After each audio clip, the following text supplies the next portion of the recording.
Истражувањата покажуваат дека генерацијата Z се поретко користи ракописно пишување, вештина што човештвото ја негува повеќе од 5500 години.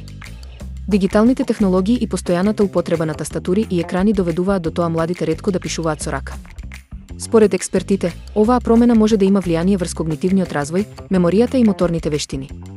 Истражувањата покажуваат дека ракописното пишување го подобрува процесот на учење, бидејќи активира различни делови од мозокот кои помагаат во обработката на информациите.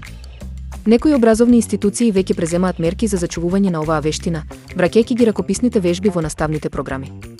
Сепак, прашањето останува дали оваа традиција ќе опстане во дигиталната ера или ќе стане реткост.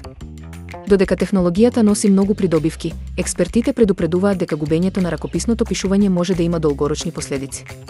Тие препорачуваат балансиран пристап, користење на дигитални алатки, но и зачувување на традиционалните методи на пишување.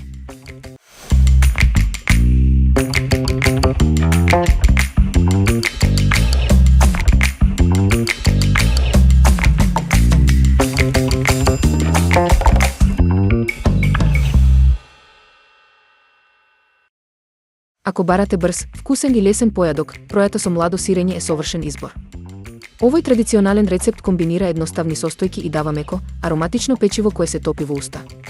Основата на пројата е пченкарното брашно, кој дава специфична текстура, а младото сирење додава кремаст вкус. Дополнително, со малку јогурт и јајца, оваа проја станува уште повкусна и побогата. Подготовката е едноставна, состојките се мешаат, се печат во рерна и за кратко време имате свеж, домашен оброк. Одлично се комбинира со кисело млеко, јогурт или дури и со малку путер за дополнителна арома. Без разлика дали ја подготвувате за семеен појадок или како брза ужинка, оваа проја сигурно ќе стане омилен рецепт во вашата кујна.